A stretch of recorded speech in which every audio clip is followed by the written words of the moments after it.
Zuerst mal schauen wir uns kurz diese herkömmliche Methode an. Wir haben hierfür eine PowerPoint-Präsentation der Universität Erlangen. Das Ganze beginnt also mit 2 Situationsmodellen und hier das Material, eine Tiefziehfolie von der Firma Scheu.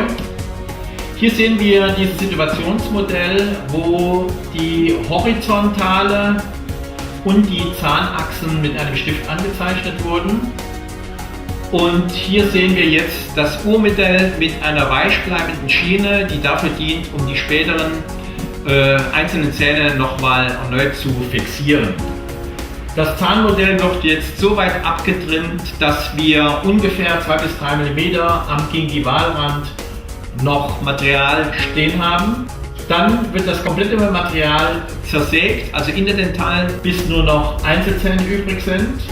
Hier deutlich zu sehen. Die einzelnen ausgesägten Zähne. Die ganzen Zähne werden jetzt mesial und distal mit einer Gipsfräse nochmal dahingehend gefräst, dass sie eventuell Rotationsbewegungen oder mesial-transversal Bewegungen zulassen. Die Zähne werden jetzt in die ursprüngliche Gummiform nochmal eingesetzt.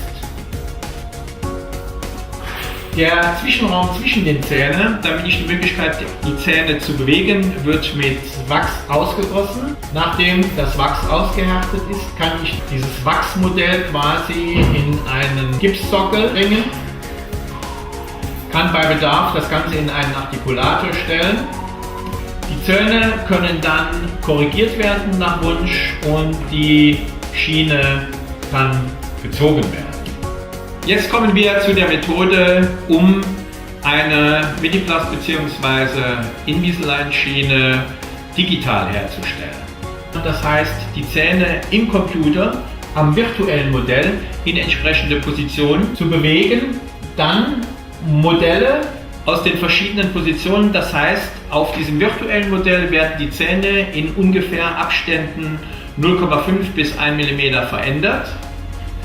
Von jeder veränderten Situation wird ein Modell geprintet im Rapid Prototyping Verfahren und auf diese Modelle wird dann jeweils diese Kunststoffschiene gezogen. Das Verfahren wurde von der Firma Invisalign entwickelt und ist weltweit patentiert. Die Firma Medentic hat sich vor diesem Hintergrund der Problematik ein Gerät einfallen lassen, das sogenannte DentaGear. Heute erklären wir mal kurz diese Funktion, die relativ simpel ist. Wir haben eine Grundplatte aus Edelstahl.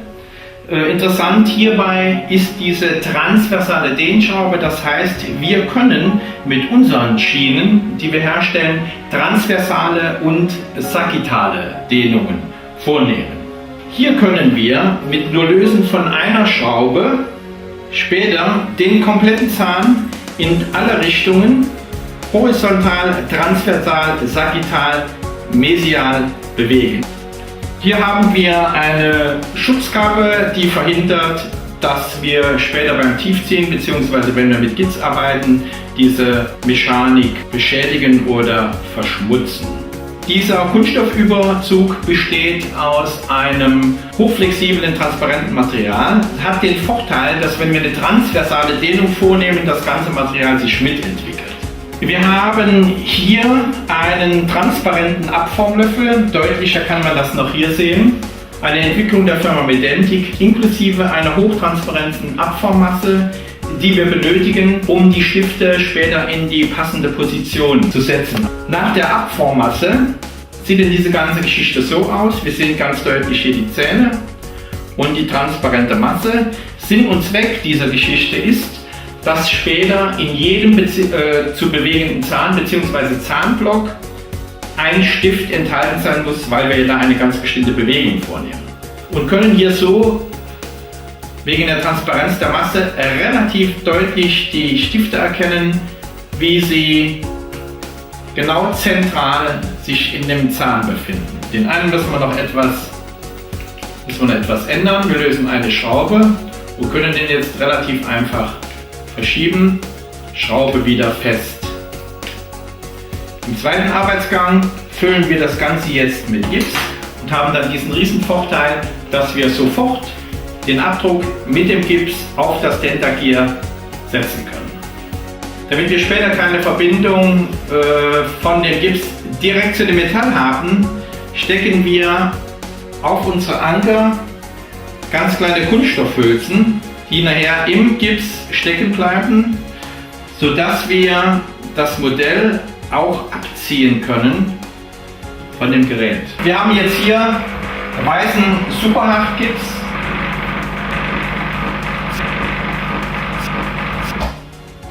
Jetzt können wir tatsächlich von außen sehen, dass unser Ausgießen absolut korrekt ist und setzen nun den flüssigen Gips ganz einfach auf unser Dentagear.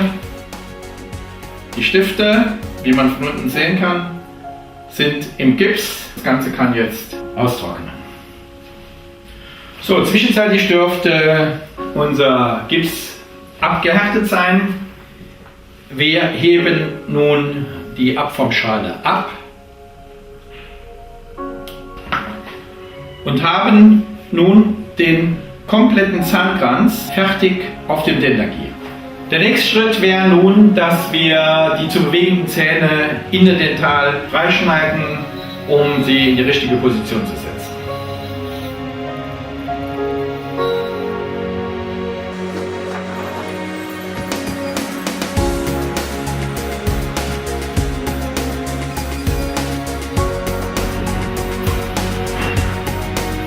So, dann kann man noch filmen, wo ich das durch den Zahn noch ein bisschen schleifen kann. Sichtbar?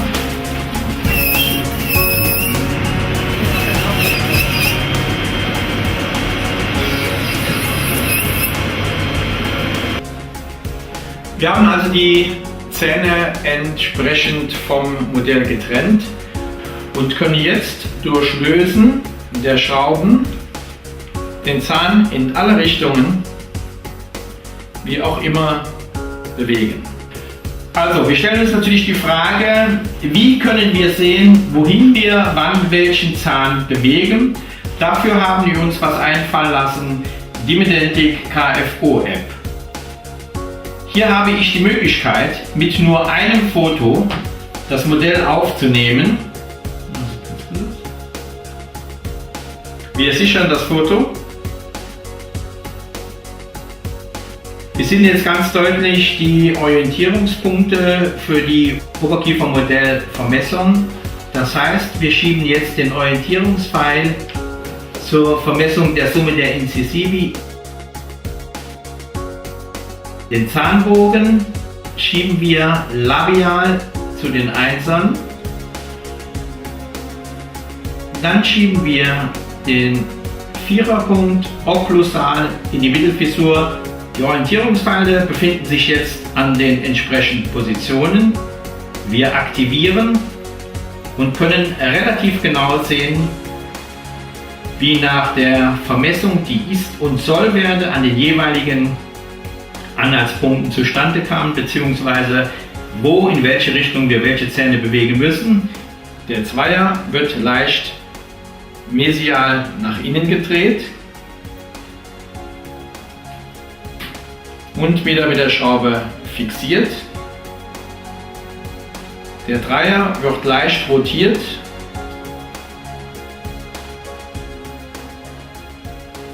und wieder mit der Schraube fixiert.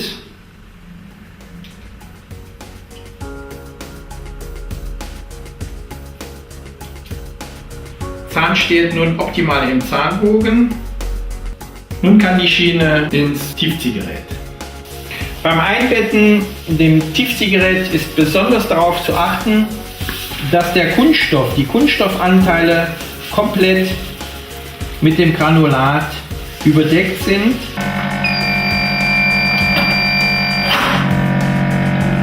Die Schiene ist nun bezogen, sieht insgesamt alles sehr gut aus. Nach einer kurzen Abkühlzeit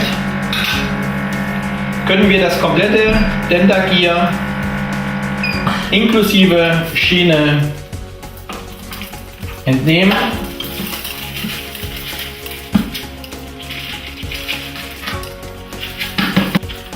Was wir erhalten, ist eine Tiefziehschiene. Die muss jetzt nur noch ausgearbeitet werden, wie üblich, ansonsten ist der Arbeitsvorgang abgeschlossen. So, die ausgearbeitete Schiene ist nun fertig, Ränder sind poliert. Wir konnten mit unserem DentaGear-System zeigen, dass ein Arbeitsprozess bei der üblichen Methode mit einem Setup oder die digitale Methode verkürzt werden konnte. Wir haben, wenn man die reine Arbeitszeit betrachtet, maximal 20 Minuten für das Herstellen einer Schiene benötigt. Man bedenke, dass wir natürlich dieses fertige Modell für weitere Schienen nochmal nutzen können.